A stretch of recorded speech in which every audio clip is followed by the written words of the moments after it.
Tatlo po ang assistant ni Papa. Talagang inisasarap na. Ano po yung niluto po ni Papa na pasingaw po sa kawayan, pasingaw sa bongbong.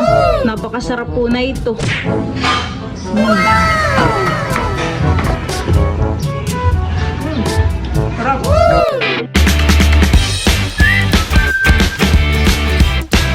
What's up mga kamilot? Welcome back sa aking channel. Sa birthday's vlog po ay si Papa po ngayon magluluto po ng pasingaw po sa kawayan. Ang tawag po sa amin ay yun ay pasingaw po sa bongbong o kaya po ay puto bongbong.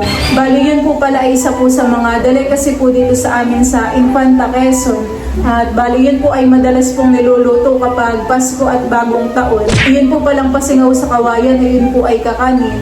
Si Papa po muna ngayon ay mangunguha po ng kawayan sa fish pond. Yun na po yung nakuha po na kawayan. Ilan po baga Papa ang kukunin mong kawayan? Ha? Dalawa lang. Dalawa lang po. Hindi ba mo nabali? Bali yun po palang malagkit na ipapagiling ay diyan po ilalagay sa kawayan. Pagluluto po ay nakalagay po diyan. O dito lang po. Diyan mo lang muna mamaya na. Para sabay-sabay na tayo. Maganda po yung kawayan at ano po, sakto lang po ang laki. Kumuha pa po dun sa napapa po ng isa pang kawayan. Ano po yan, Papa? Dalawa lang po han eh. Saktong-sakto naman po yan. Bal na may isa. Parang yung isa po pwede ng panungkit sa ano. Tulad na siyang pampasa po pagpapaiga.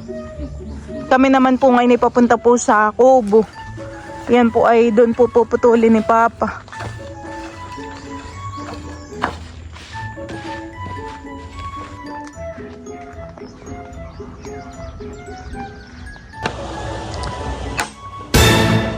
Isang tagaan lang. Medyo matrabaho nga lang po papahan eh. Pagluluto po ng puto bongbong. Ito po ay tatanggalan pa po ng balat. Tapos yung loob naman po ay papakinisin pa. Dati lagarin ba? Kalang ating Pag chinso Papa, hindi po pwede. mamubalbal.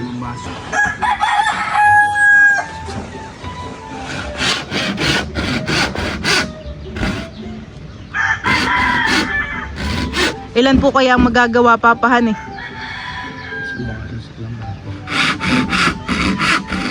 Ngayon po pala ay taib dito po sa ilog. Iyan pong kawayan ay niyayas-yasan na po ni Papa. Tinatanggalan na po niya ng ano-anong balat. Ninipisan mo po Papa?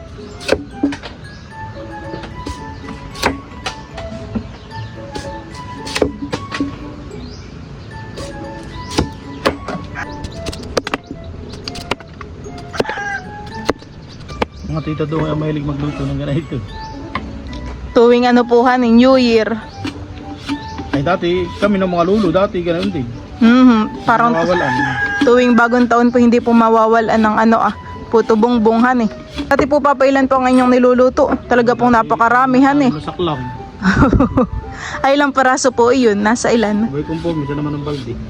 Ay karamihan po ang inyong niluluto. Ilang peraso? Kapag kami siya nasa 80. 80 po. Napakarami po han eh. Si Mama po yata ay nakapag-vlog na ng ganitong puto bongbong dati. Pero talaga naman pong sulit ang pagod mo kapag po luto na han eh. Tamang-tama din po yan sa sa kape.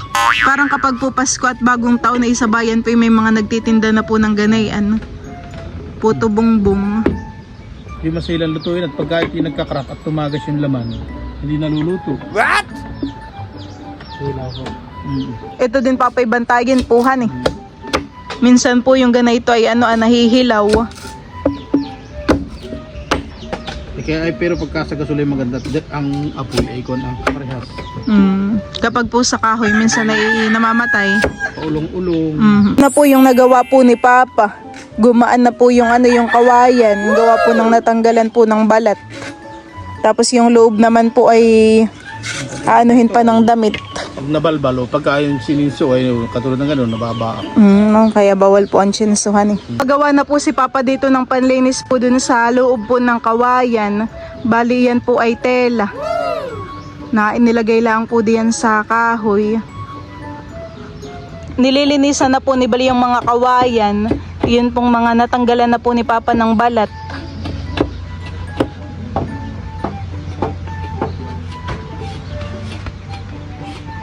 Mga ilang minutes po papalulutuin yung ganayan. May conforme. Tatagalan. 1 oras, hindi naman. 1 oras po. Tapos yung apoy alalay o yung... Pag kumulo na alalay. At pag yun ay malasa ka po, inaalas ang laman. Inililipat na po ni Bal dito yung mga kawayan. Ito naman po ay mga linis na. Maganda gagamitin ito. Lagarin bakan, puputo.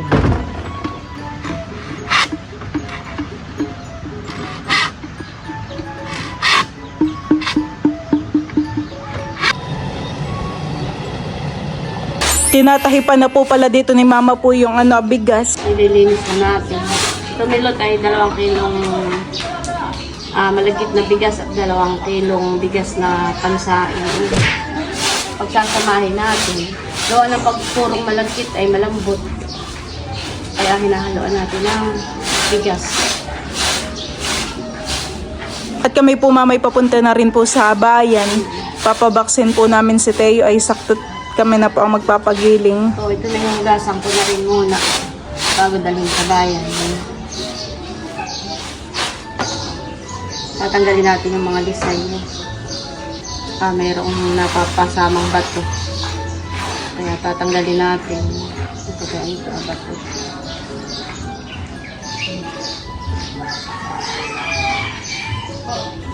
Ayan po mga kamilot at bali kami po ay nandito na po sa pagilingan po na itong bigas po na malagkit. Ako po dito ay nakabili na po ng mga panlagay, mga gatas, asukal at saka po peanut butter. Ito na po yung malagkit na may halo pong bigas.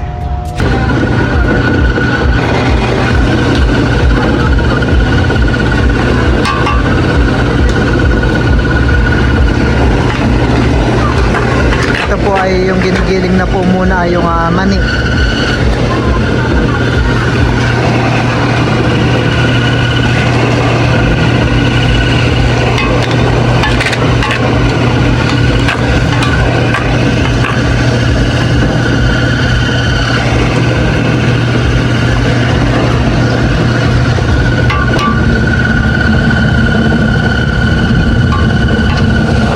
Mabango po yung amoy ng peanut butter at parang mainit na po yung mani.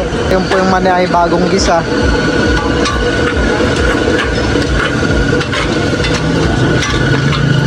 Si Lula po yung may-ari po ng peanut butter. Ayan po yung binibenta po ninyo. Binibenta po ninyo peanut butter. Nilalagay po sa garapon. Ay, binabili sa garapon. Peanut butter po. Oh. Pangalawang salang na po para mapino po yung mga mani.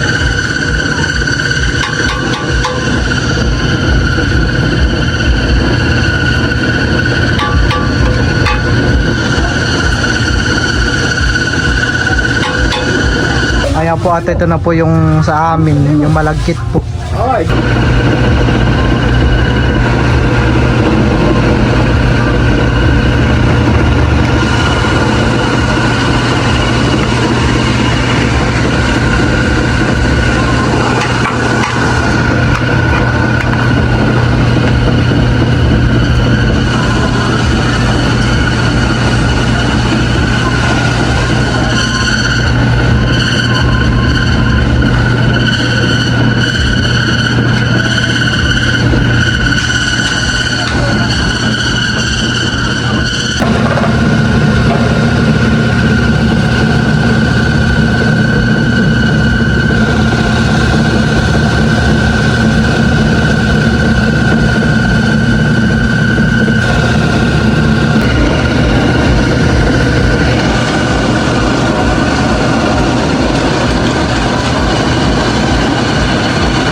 Pangalawang salang na po yan.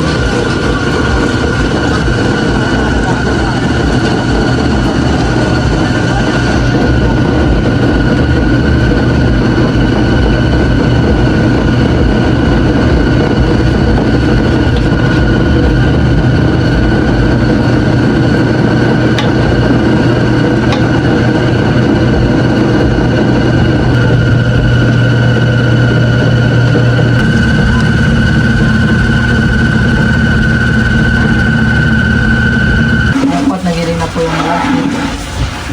Nahugasan lang po ni Kuya yung lagayan po. Siyang po yata yung huling salang na. At hinugasan na po ni Kuya yung lagayan.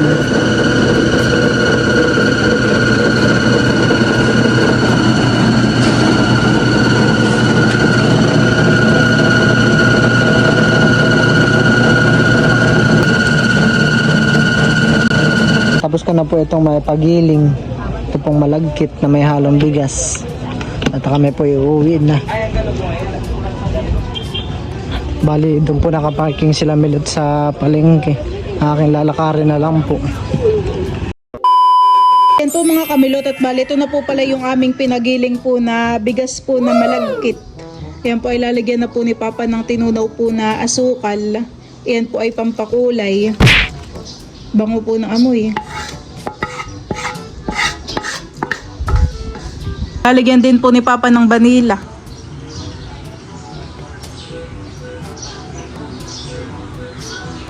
Tama na yun. Tama na po.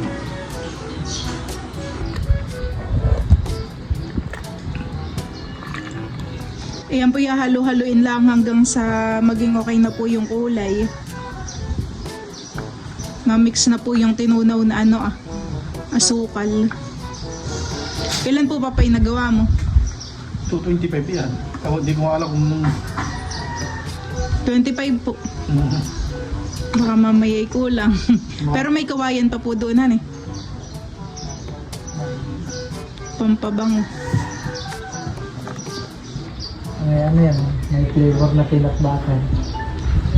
anong nilagay niyo? May peanut butter po. Saka Tsaka Eden cheese. Hindi po, wala pong peanut butter. Cheese whiz. Ako nung nagpagiling yung peanut butter, tapos sinunod yan. ay param.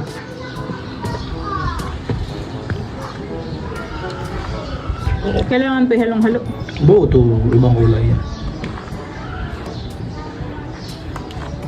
Baka ibabaw lang may kulay, ilalim may maputi. Hindi po pantayan At ayan po mga kamilot at bali, ito na po pala yung mga nagawa po ni Papa na kawayan. Ito daw po ay 25 peraso. Si Papa po ay nagsasali na po sa pitchil at siya po ay magsisimula na pong maglagay sa kawayan.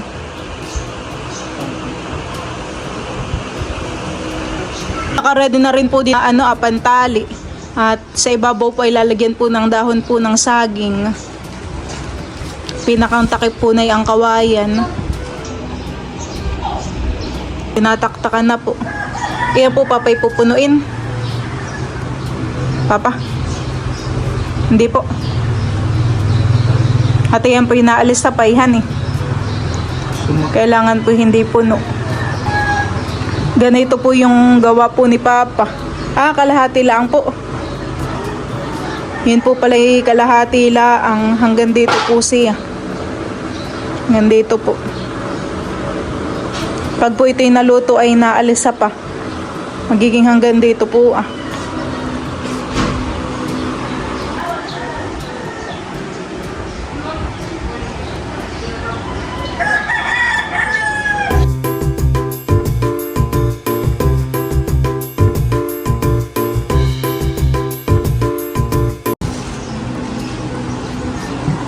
Kailangan po yata hindi nasayad sa gilid Hindi po ni Papa pinapasayad.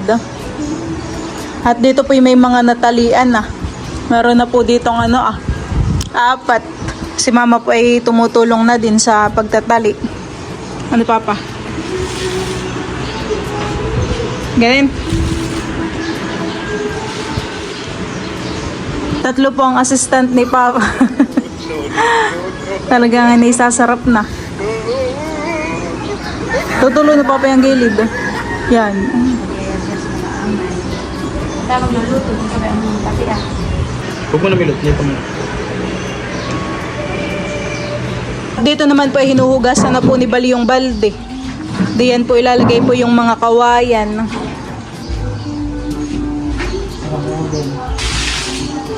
Yan po mga kamilot at bali yun po palang malagkit ay ito na lang pong nasa pitchil. Meron ka pa po papang kawayan. Nasaan po? Dito po meron pa pong hindi pa nalalagyan. Parang sakto lang puhan Sakto lang po ang tansya ni Papa. Si Bal po pala yung taga-tali po dito ng mga nasalinan na po ni Papa. A few minutes later. Ayan po mga kamilot at bali, nakasaklang na po pala dito yung mga kawayan. Yan pong lata ay nilagyan na rin po ni Papa ng tubig.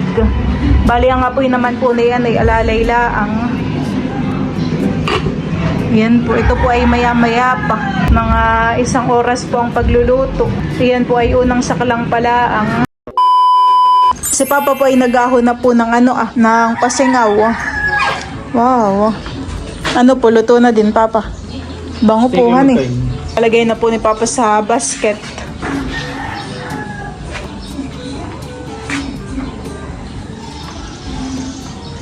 Tingin po.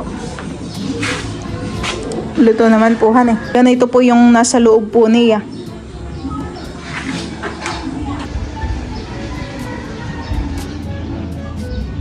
Yan po ni Papa ng panibagong tubig.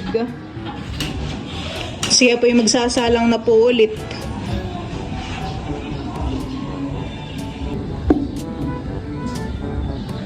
Ba't pala ito yung malalaki na?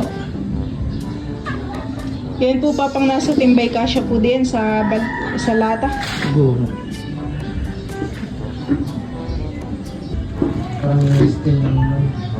Parang nasa 2 oras nga po pala papahan Sa mahinang apoy laang po niluluto. Ayan po at bubuksan na po natin itong niluto po ni Bossing. Ano kaya? Luto o hilaw?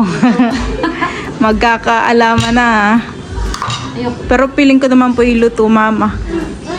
Oh, sarap. Ayan na po, binubuksan na po ni Mama. Ganayin po yung pagbubukas po ng kawayan. Wow. Stay po excited ng tikman. At bale, ito na po yung niluto po ni Papa na pasingaw po sa kawayan. Ganda po ng pagkakaluto. Pasingaw sa bungbong. Titikman na daw po ni Mama. Hindi na makatiis.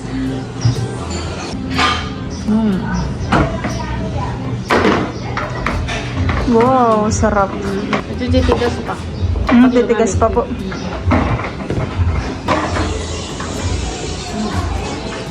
Pwede rin po Mamang gamitin pang kuha po ito Ito pong kanyang Tulin na. Puputulin lang po ito Titikman na rin po ni Kim at saka po ni Idro. Kanina pa nakaabang. Dudut ikaw. Ayaw mo. Sarap Malambot pa siya at gawa ng kaluluto. Favorite ko sa ganito kapag nalagay na sa... Medyo matigas na Sarap po. Sulit ang 2 hours na pagluluto. Sarap. Kain po tayo ng pasingaw. Sarap.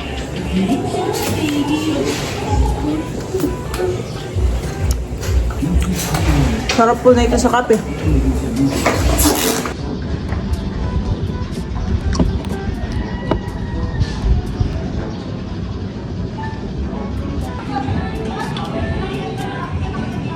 Ayo. Ano pa masarap po? Lasang peanut. Meron pa po ditong nakasalang po na na pasingaw. Bali ito naman po ay huling salang na. Ahonin mo na po. Ahonin na po pala itong mga ito Yan din po ay luto na.